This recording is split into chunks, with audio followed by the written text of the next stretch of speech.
this is Axel Rudi Pell, and you're listening to the FANTASM Podcast. Yes! Phantasm. Maximum terror. That's your target audience, baby! Phantasm. And you know something? I sort of enjoyed it. Phantasm. Sell the metal! Sell the metal! Sell the metal! Sell the metal!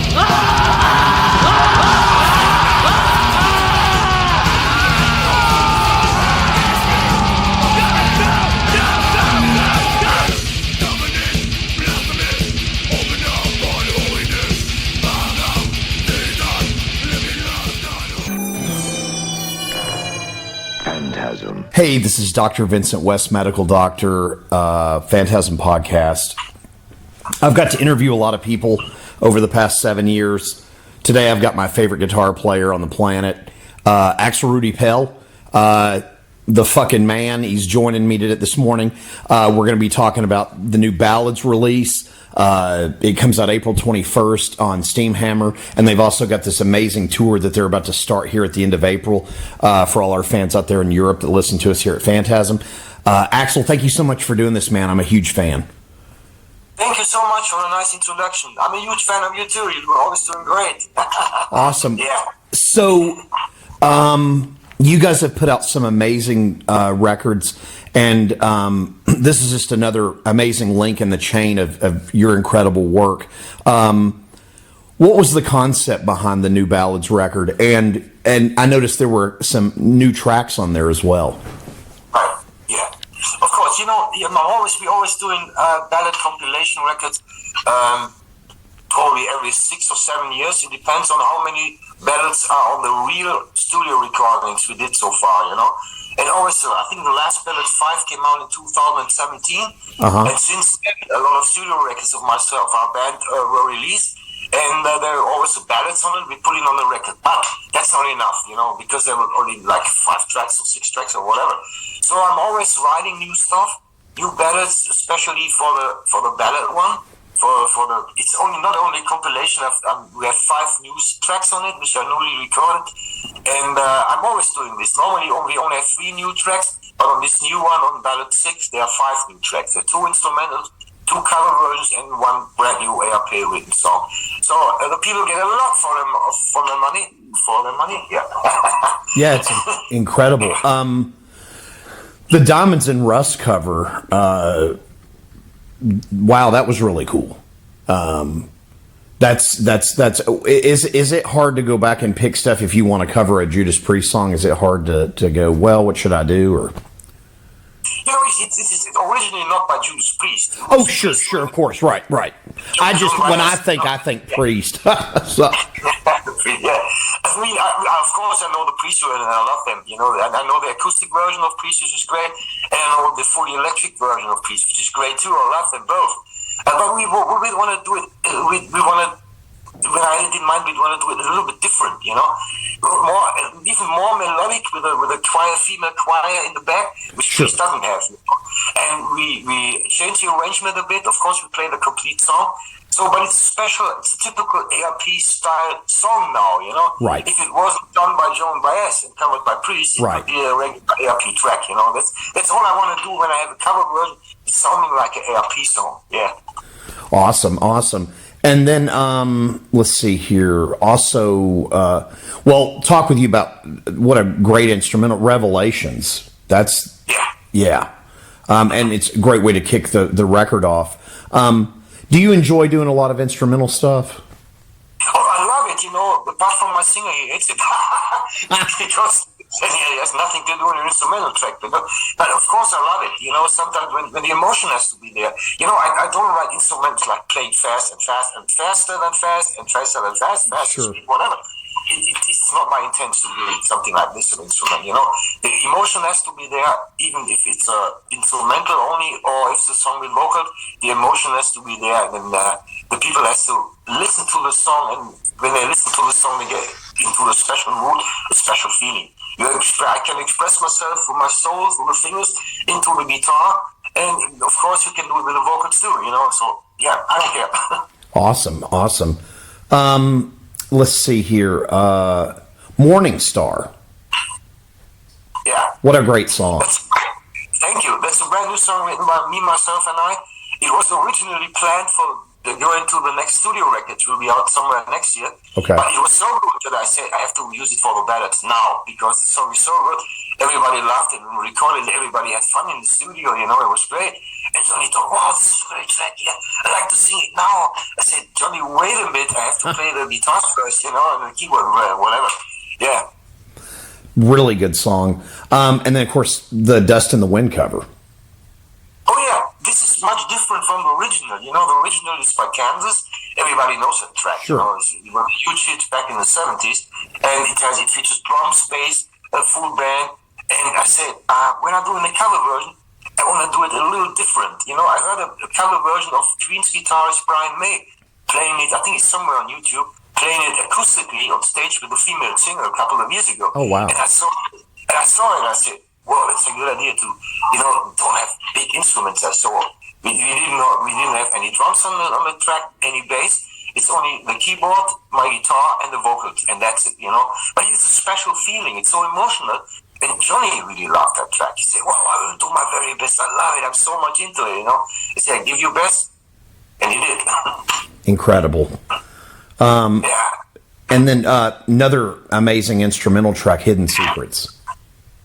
Yeah, Hidden Secrets, of course, it's the same. It's like a very emotional song, but there's a middle part in it, which is much different. There is nothing to do with the ballad, because the sound of the rhythm guitar in the middle changes, and suddenly it goes into a heavy track, First, it sounds like an old radio from the 40s or 50s, the guitar's playing all, and then the full band comes in and explodes a bit, but still the solo is very melodic, And then it comes back in the end to the main theme, to the chorus of that instrumental, which I really love. Yeah, it was so much fun doing it. To go back, Morning Star. And for the people out, this is my Black Sabbath Heaven and Hell coffee mug. Amazing. That's awesome. That's great. What is he drinking there? What is it? It's coffee, and it's a Black Sabbath Heaven and Hell mug. It's awesome. What a great album. Yeah. So with Morning Star, it's such a great track. Is that a fair, small, maybe glimpse into the next album? No. Okay. Sorry, I got a bronchitis. Oh no, you're okay. Still red. No, because I wrote a track a couple of months ago, and I said, "Well, this is probably for the next record." But it was so good that I said, no, I had to use it for the ballad. Sure. But, in the meantime, I'm always writing. I'm collecting little pieces, riffs, sometimes melodies, whatever. And I make a huge list. I always have it on my cell phone and later put it on my computer. And but I can't tell which track or which direction the next record will be. Of course, it will be typical ARP style. But I always have a little surprises in there. But at the moment, I'm just collecting little snippets. And I sit down probably at the end of August, September, and sit down on making real songs out of these little snippets, of these little ideas I'm collecting, So it'll take a while. So I don't know. I don't have any clue. Could be that on the next record there will be not one ballad. Could be. Oh, right. Sure. I don't know. I don't have a clue at the moment. So. Awesome. It's such a great song. Thank you. And let's see, track 6, Gone with the Wind. Yeah, this is a track from the last studio record, Lost 23, which came out, I think, last year. Yeah. Yes, sir. I really love the track. It's so full of emotion. It's not about a love relationship between a woman and a man, whatever. It's about a dog losing his what do you call it? Losing his dad? No, what is it? Yeah. It's a beautiful song. Yeah. And let's see, track 7, She's a Lady. Yeah, that was different, because it's an old track by Paul Anka, who got famous with Tom Jones. I think it was in the beginning of the 70s. Sure. I always loved the melody and the track. I said, why don't we start it with like a ballad, and then the riff goes heavy and the real thing starts, Wow. And everybody who heard it, I think we released it, 2 years ago, or 2 years ago, was in the Diamonds Unlocked record too. The people went nuts. They said, wow, this is a great version of it, Yeah. It's a little bit different, but anyway. Killer song. Room with a View. Yeah, it's originally done by the old Rainbow keyboard player Tony Carey. Awesome. A huge hit in Germany with that track. I think it was part of a crime TV story, whatever, and he became very huge and popular in Germany here. And I know Tony since years and years and years. And I asked him, "You want to do a cover? What do you think?" He said, "Go ahead, but I want to listen to it." And I sent him and said, "What?" Said, "It's great. I love it." Yeah. Incredible. Fly With Me. Fly With Me I think it's from a Lost 23 Records too. Was a ballad from that. Yeah, I love it too. Johnny did great on that. Oh, he's such a great vocalist. I think he's one of the top 3 in the world concerning this genre. He's incredible. Oh, man, he's so good. Let's see, As Blind as a Fool Can Be. And you have to hear Johnny when he puts his real teeth in, and it's even better. No, I'm kidding.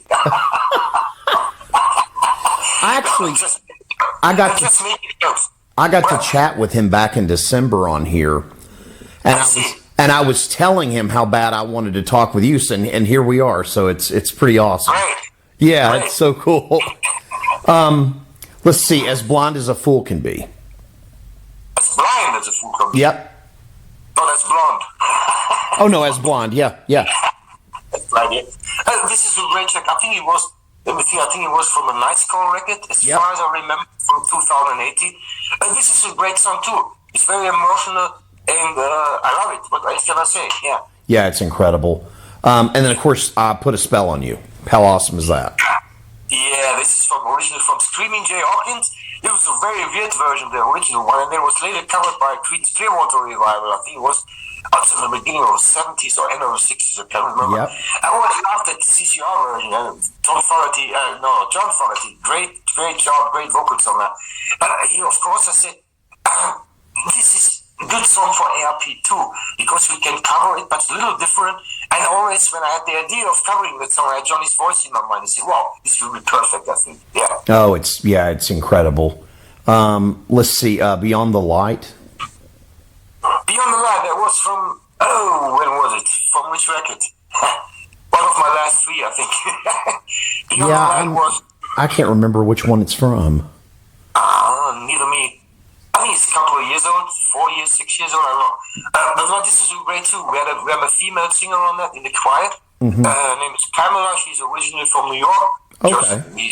Now she's living in Germany, and she's doing all these famous, she used to be on the musicals, in Germany, on big stages and stuff. Oh, wow. She's very professional singer. She's great. Yeah. She helped us out there with the choir vocals. Great. Incredible. And then Quarantined 1.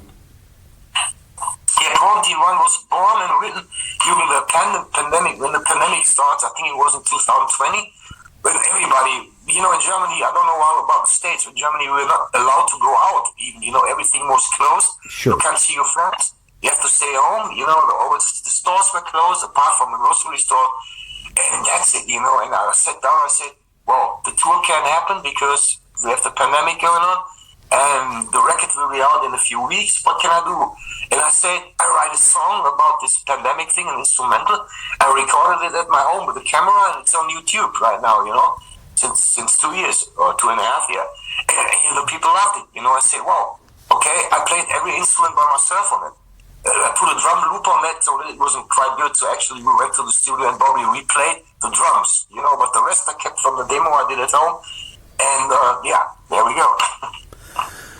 So you've got this amazing tour coming up here at the end of the month. Looks like it kicks off on the 24th. Is it difficult at this point to make a set list with so much great material? Oh, Jesus Christ. Yes, I can tell you. Because, every time we were playing live, the people say, well, great set list, especially when I did the first leg of the tour in last September. The people say, wow, this is one of the fucking best set lists you ever played. It's fucking great. Don't change it. So, of course, we will change it when a new record will be out. But on the second part, I will follow the set list because the people loved it. Of course, what happened is that at every show, anybody's complaining. Why didn't you play my favorite track? It's from, from the 1996 record, the title track, Back on Pyramid. Right. Why didn't you play it? and everyone is saying, "Why didn't you play that? Why didn't you play that?" I can't. Always somebody is complaining, but 95% of the people loving it, and as long as it is, and the people love to see us, that's great for me. So, yeah. Is it, as far as the guitars you take on the road with you, is your live setup different than your studio setup for like recording a new studio album? Not necessarily a ballads record, but just like. Of course, because in the studio, I'm always looking. I use the same amplifier, the Engel, the Powerball one, and I have a little. I think it's from Line 6. It's a little small thing. It's a guitar thing. But I have my special sound programmed in it. Live, I'm using the Engel Powerboards, of course. Same guitars in the studio and on stage, but I have a lot of effects live, which I don't use in the studio. In the studio, I have much better effects. For example, it goes to echo, delay, and something. They're really professional on stage. I have a little pedal thing, like this big. It works live, but I don't want to use it in the studio. So that's the only difference. A few effect ground pedal boards, things, and that's it. Oh, okay. Awesome. And then this tour, it looks like you guys are hitting, all over the place here. It looks like you're in Stockholm and Hamburg and just all the great places. Is it still fun to tour at this point? Do you dig go out and just getting to see the fans and play a fun set list? And What, sorry? Well, do you enjoy still going and touring and stuff at this point? Do you still? Oh yeah, definitely. Because we had this long period where we wouldn't go out, because of the pandemic thing. The last show we did, I remember that was on the 19th of July 2019 in St. Petersburg in Russia. That was the last show we played before we went to the studio before the pandemic started. Okay. And then our first show was last year in September. It was great, after more and 3 years we're actually back on stage. But the problem was we still had the pandemic thing going on in Germany, and it was very restricted. So we weren't allowed to go out of the venue and doing photos with the fans, shake their hands, because the whole tour was insured by an insurance company. Sure. They said, don't do this, otherwise it will not be insured. If something happened, you will make it at your own risk. I said, okay.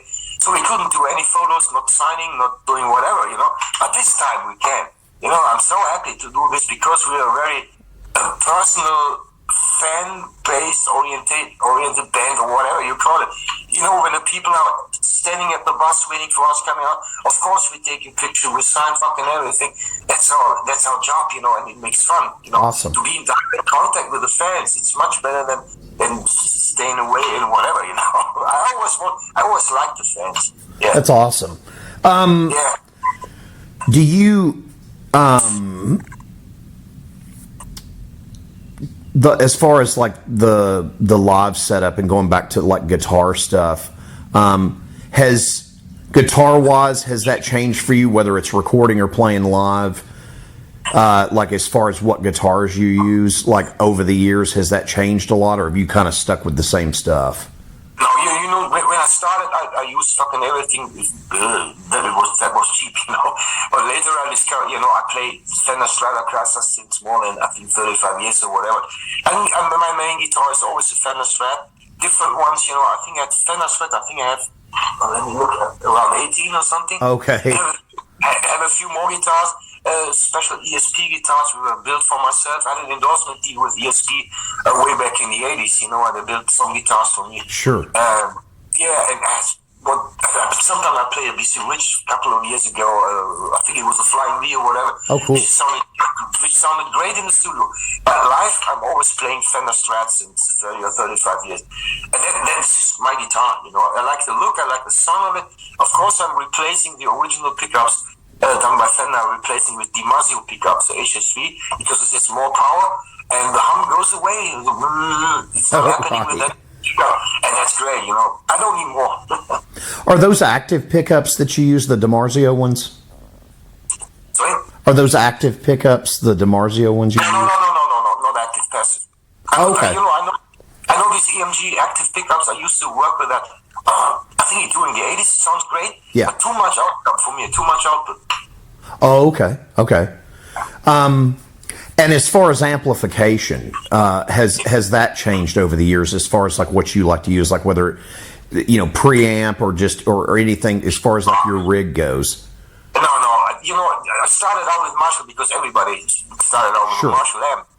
I had two Marshalls which were really cool. I sold them already, but later I discovered I had an endorsement deal with PV then for I think 2 or 3 or 5 years. I think it was great. I think I did it at sometime at the beginning of the 90s, middle of the 90s. Yeah. And then I just completely changed to Engel because Engel, for me, is sounding like a tuned Marshall, like a very good sounding tuned Marshall, and that's everything I need. I don't need any preamps. I have a tube screamer in front of it. That's the only thing which gets a little more distortion, a little more delay on it, but that's it. Everything else is something different, delay stuff and wah pedal or whatever. Yeah.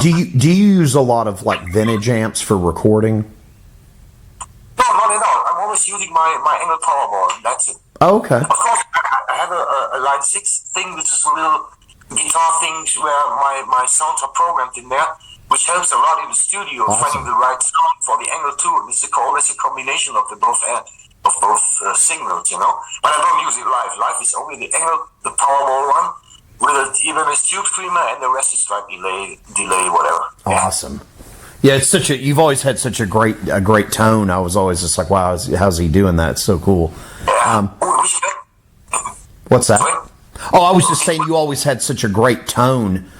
Anytime I would listen to you, whether it was a live clip or on the studio albums, it's such a great tone. As far as we were talking about Johnny earlier, I think the first time I heard him was the Hardline stuff. Right. Yeah. And we were talking about that. And he and I, when we talked back in December, we were talking about you all, doing shows or whatever. I told him, I was like, I'm going to have to get to Germany so I can see you. Like, I've never got to see you play, And I love that, I live in Florida, but we were talking about, ever playing in the States or whatnot. I don't think, have you ever played over here? Because I'm not aware of it if you have. No, because, I tell you a reason. I love to be, I've been several times to the States. Sure. So it's not that I've never been there, but playing live, it's a different thing. I talked to Johnny and I also talked to Bobby Raminelli. Sure. He's living on Long Island, And I always ask these guys, what do you think about doing a few shows in America? And they're both telling me, Axel, don't do it, you will lose a lot of money. Because the market is not there for many fans. If you're lucky, you're selling 80 tickets or maybe 100 or 120, and that's it. That will not cover the cost. That's the only reason. I would love to play in your country, but I can't. No, I get it. I was actually telling him how much I respected you guys for just making the smart business decision of going, we're going to stay where our market's at, because you're right. It would be like some rat hole bar and there's nobody there because it's fucking stupid. Right. Which would suck. Not that I wouldn't love to see you and meet you, but it's just, get to watch you guys do your thing. But it's like I've been listening to you for a long time, and it's always one of those things. But it was me basically telling him, and now I'll tell you, it's like I totally get that, because I don't think it's unfortunate, but the market isn't there. That's right, the market isn't there, unfortunately. Yeah, maybe there's a chance you're playing at a special guest for a bigger band or whatever, but it will cost a lot of money too, Oh, so sure. Yeah. Sure. As far as doing shows, do you like doing one-offs like festivals? Do you enjoy doing the big festivals in Europe, or? Oh yeah, sure.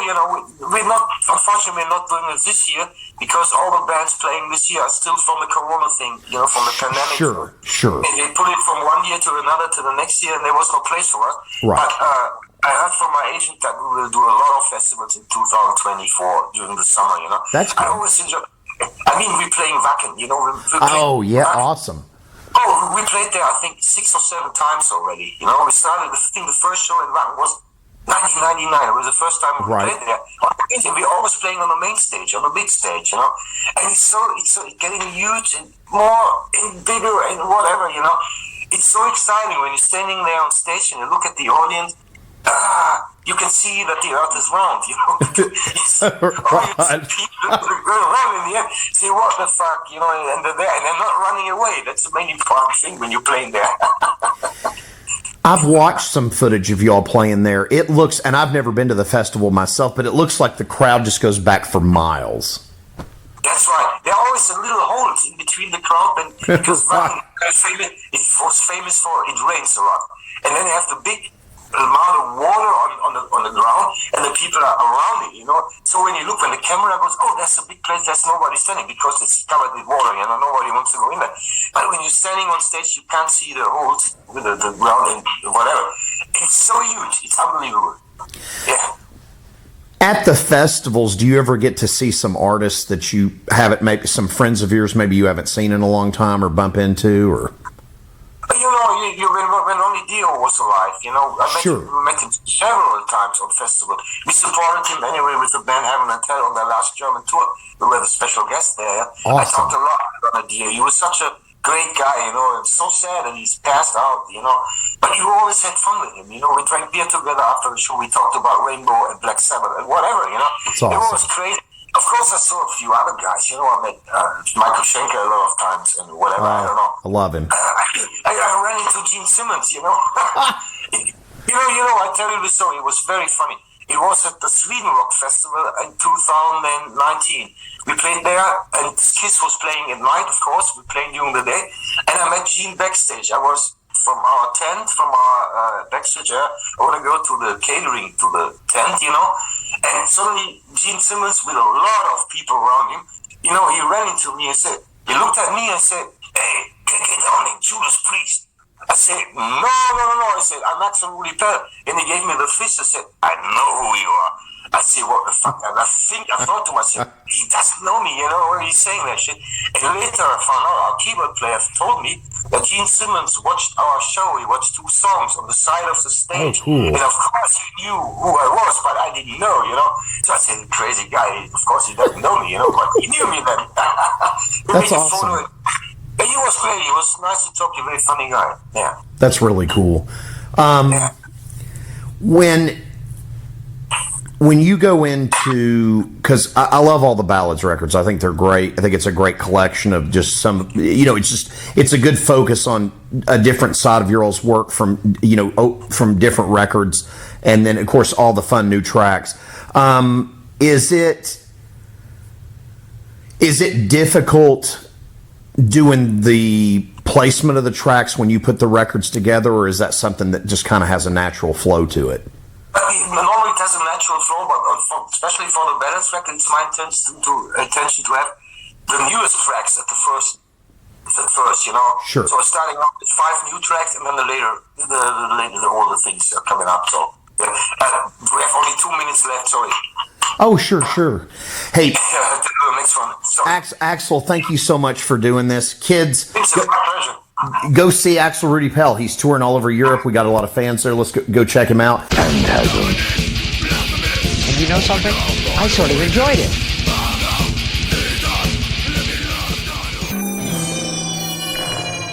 Phantasm.